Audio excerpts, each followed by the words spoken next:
Welcome to Chasing Curiosity TV. Subscribe and press the bell icon for more updates. The news broke like a thunderclap across the Pacific. Digital headlines flashed in Manila, Washington, and Beijing. The U.S. Congress was considering donating a retired Ticonderoga-class cruiser to the Philippines. For Manila, it was electrifying, a potential game-changer in their tense maritime standoff.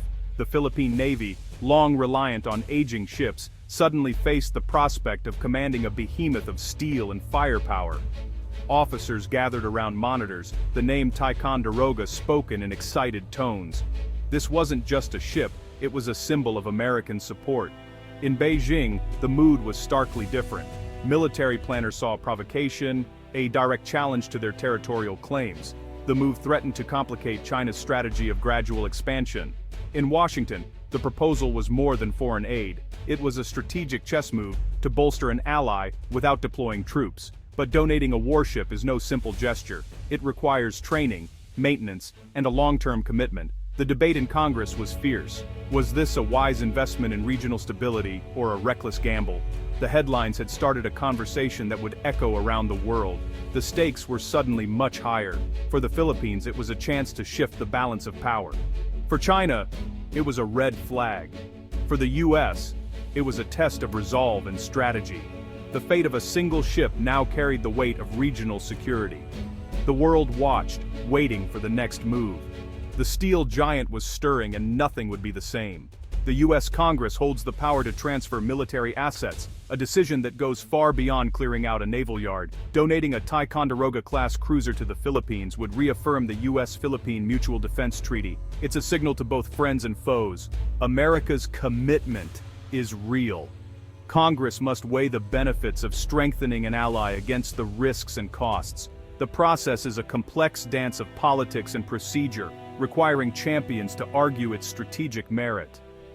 Opponents question the cost, the wisdom of arming allies, and the risk of technology falling into the wrong hands. For the Philippines, the debate is a spectacle watched with bated breath, their fate partly decided thousands of miles away. A successful vote would be a diplomatic victory, validating their strategy of leaning closer to the U.S. The decision is about more than a ship. It's about the future of the alliance. Every step in Congress tests the strength of the partnership. The outcome will shape the region's security landscape. The world is watching how America chooses to wield its power. The stakes could not be higher. To most, a Ticonderoga-class cruiser is just a big gray ship. To strategists, it's a floating command center and missile platform. Its Aegis combat system can track over 100 targets at once, providing a 360-degree view of the battlefield. For the Philippine Navy, it would be a quantum leap in capability. The ship's vertical launching system can fire anti-air and anti-ship missiles, changing the tactical calculus in the West Philippine Sea. Its presence alone would serve as a credible deterrent. Beyond firepower, it's a command hub, able to coordinate fleets, aircraft, and shore assets. It could become the flagship of the Philippine Navy, transforming them into a true blue water force. Anti-submarine capabilities add another layer of defense, protecting vital sea lanes. The cruiser is a multi-mission platform: air defense, surface warfare, anti-submarine, all in one. For a Navy used to hand-me-downs, this is a leap from bicycle to main battle tank. The transformation would be immense. It's not just a ship, it's a new era for the Philippine Navy. The stakes for regional security would shift overnight. A gift like this is never free. Reactivating a retired cruiser is a massive undertaking, costing tens or even hundreds of millions. The Philippines would bear this burden, a significant strain on a limited defense budget. Once seaworthy, the real costs begin: fuel, maintenance, spare parts, and a crew of nearly 400. Training sailors to operate the Aegis system would require months, maybe years, in the U.S. The logistical chain is daunting: upgraded ports, new workshops, and a steady supply of parts from America. Without this support, the cruiser risks becoming a floating museum. Every dollar spent on the ship is a dollar not spent elsewhere: schools, hospitals, or other military branches. The Navy's gain could mean cuts for the Army and Air Force, sparking inter-service rivalry. The government must ask, is the strategic benefit worth the immense, ongoing cost? The ship is not just a weapon, it's a commitment. The decision will shape the nation's priorities for years. The price of prestige is steep. The Philippine government faces a hard choice. The crown is heavy, and the cost is real. Is the nation ready to pay it? The transfer of a warship is a powerful act of political communication. When a Ticonderoga-class cruiser sails into Manila Bay, it sends a clear message: the U.S. stands with its allies. For Southeast Asia, it's an inspiring symbol, proof that smaller nations can stand up to larger powers with strong partners. To China, it's a warning. The military balance in the South China Sea has shifted. Beijing's naval planners must now contend with a formidable new opponent. The ship's presence forces caution and raises the stakes for any aggressive action. The cruiser becomes a strategic pawn, holding a critical maritime choke point. It's a message delivered through firepower, not just words, but symbols can be double-edged. Beijing could portray the transfer as American aggression, fueling an arms race. Some nations may see it as destabilizing, wary of being caught between superpowers. The ship's message is potent, but its reception is unpredictable. It could inspire unity, or spark greater tension. The floating fortress is also a floating message. Its impact will depend on how the region chooses to respond. The stakes are as much political as military. The world is watching. In the US, the proposal to donate a warship sparks fierce debate. Supporters call it a smart, cost-effective way to strengthen an ally and counter China. The Philippines is a treaty partner. Helping them helps regional stability. Donating a retired ship leverages sunk costs for strategic gain. It's a tangible reward for Manila's renewed commitment to the alliance.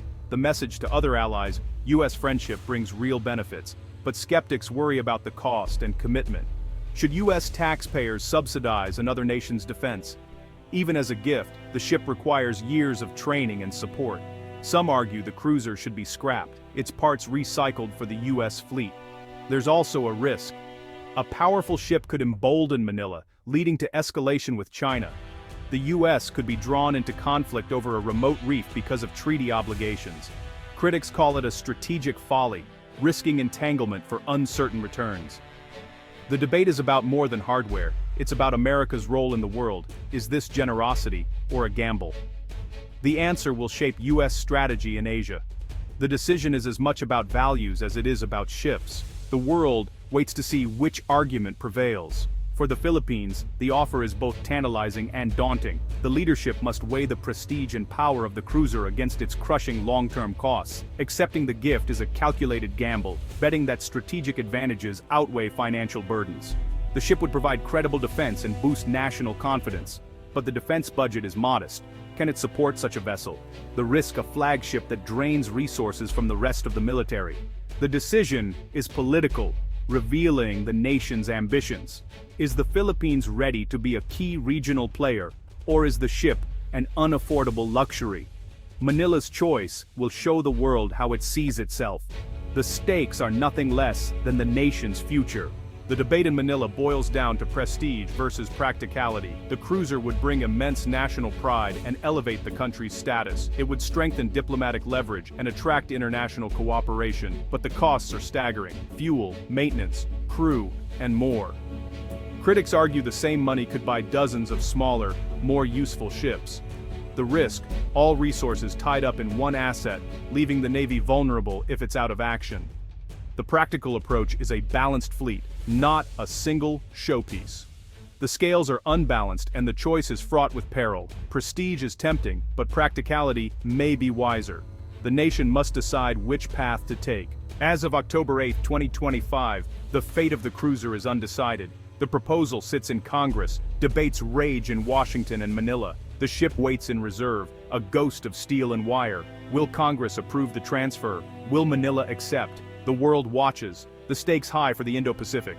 For the US, it's a test of strategic vision. For the Philippines, it's a choice between ambition and prudence. For China, it's a challenge to respond. The outcome is uncertain, but the contest for influence will continue, with or without this ship. The waters of the South China Sea remain contested, and the next move is anyone's guess.